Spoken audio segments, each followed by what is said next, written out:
The kitchen is a great place to incorporate movement into your day. The exercises in this video include movements to improve flexibility, agility, and strength while you're waiting for the kettle to boil or for lunch to be ready.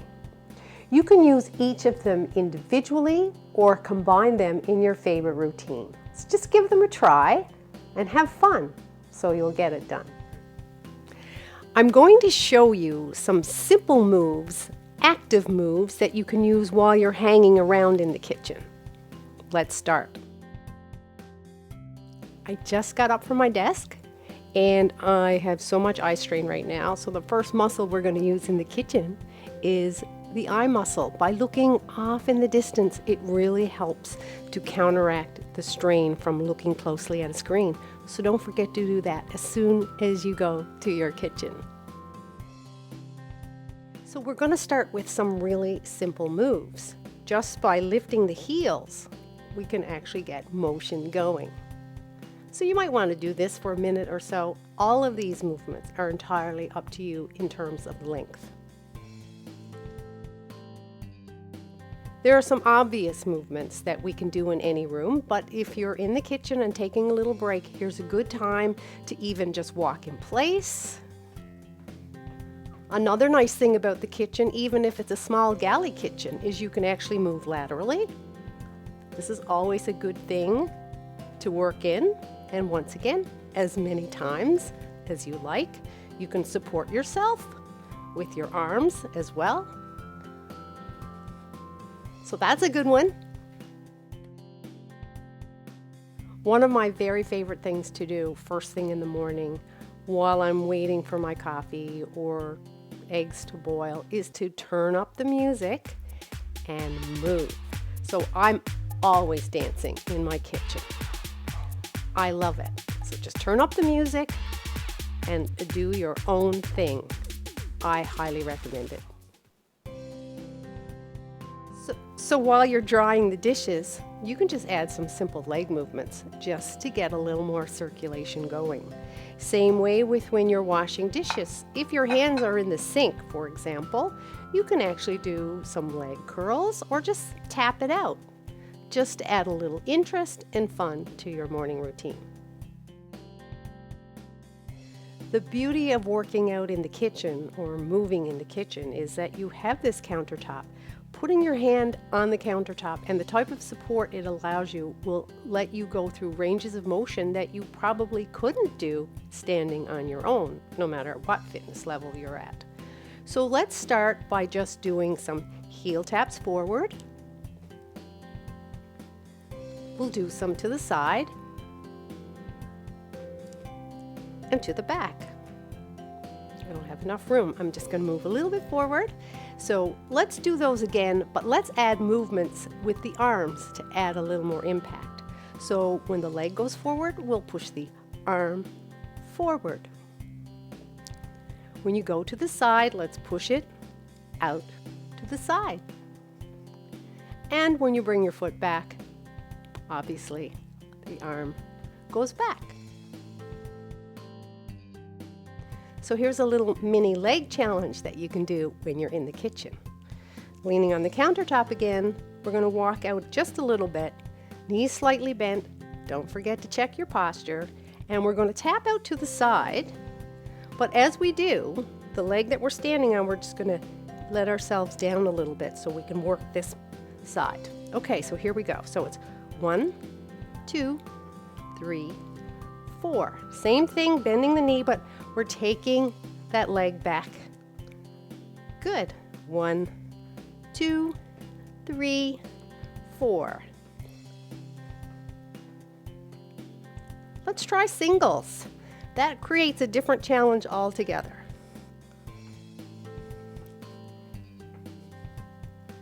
Give it a try. So I love this one because the abdominals are my favorite. So we're going to once again lean towards the counter. We're going to walk our legs out again. You know the drill. Check your posture. And we're going to alternate. We're going to pull the knee up and up. Now I'm feeling right now that I have not walked myself out far enough, but this is a great start. So you walk yourself to here, and you're going to lift and lift. Now the thing about lifting the knee is you're activating the abdominals, and I want you to think about pulling your hip bone closer to your ribs rather than focusing on the fact that you're lifting your leg. So squeeze up, squeeze up, squeeze up. Awesome. Okay, so here's another great abdominal exercise. Once again, bend your knees slightly. A little more stable, it gives you a better range of motion when you're lifting your legs. So we're going to start with the arm up, and we're going to lean just a little bit. All the weight is shifted to this leg, and you have your countertop as support. So you should actually be able to stand independently. This is where your weight needs to be. We're going to reach up, and we're just going to pull the knee up. Once again, think about that right hip squeezing closer to your rib. You're really activating the external obliques. Take your time. Great. We're going to activate the chest muscles. Push-ups can be really difficult when done on the floor. Here's a great way to integrate. And you can just stay at this level. Perfect. So, depending on how easy you want them to be, like the closer you are to the counter, the easier they're going to be. The more you walk it out, the harder they're going to be. Take your time. Now, something else. The wider your arms, the more chest muscle is engaged. If you walk your hands together, you're going to work your triceps. So maybe you might want to be a little closer to the counter for this one because it's a little harder because your triceps aren't quite as big. So you can just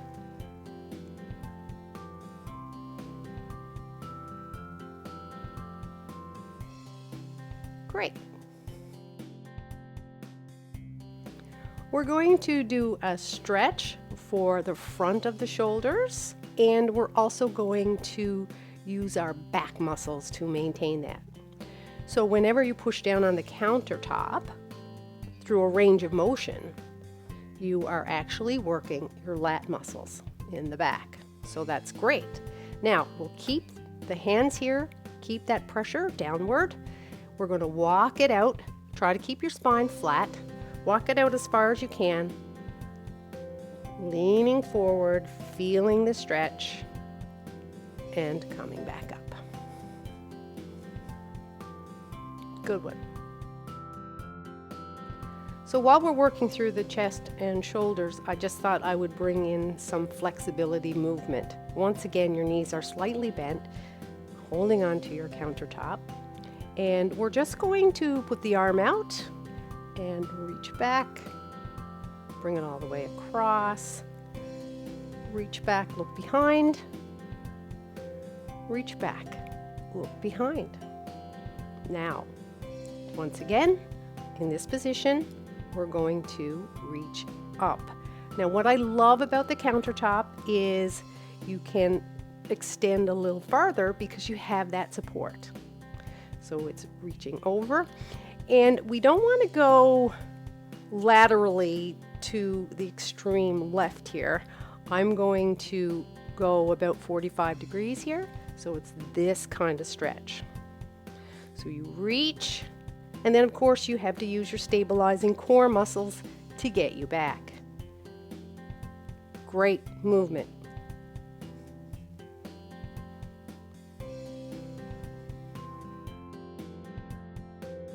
I'm going to show you a standing leg extension.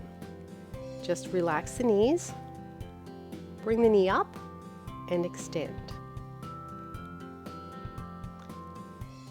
Really good for the hamstring. It lengthens the hamstring while you're using your hip flexors. Now you can turn this into more of an aerobic movement just by It's kind of a kick, but you want to make sure that knee is up before you extend.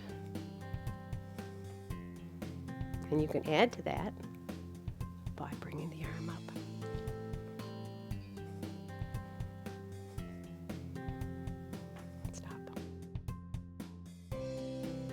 try this side lunge.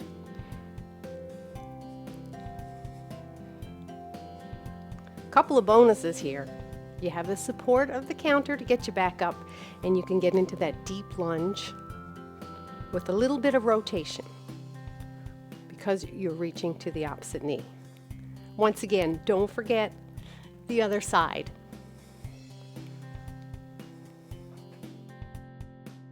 So follow those side squats with this movement.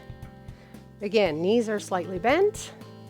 Make sure your weight is transferred to this side so you have complete control, and we're going to lift to the side. Arm goes to the side as well. This is your adductor muscles working the outer hip and the sides of your gluteals. Try not to go too quickly. Move very slowly, control it all the way out and all the way back down. Give this a try. One foot is forward. We have the advantage of being supported by the countertop.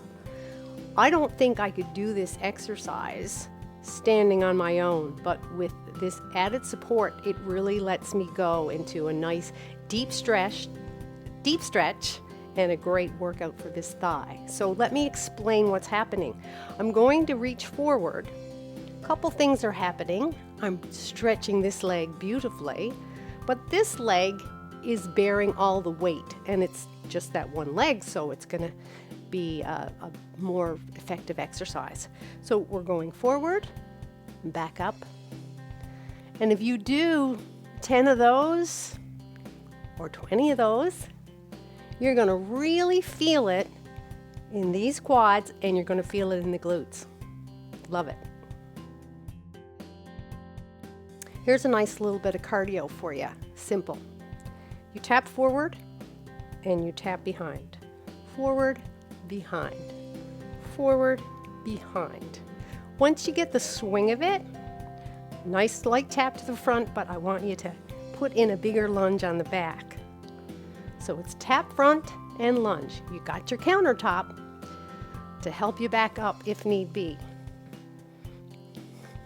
Now you can modify that.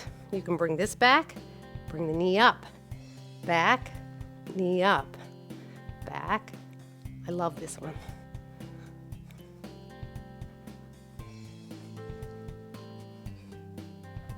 Give those a try.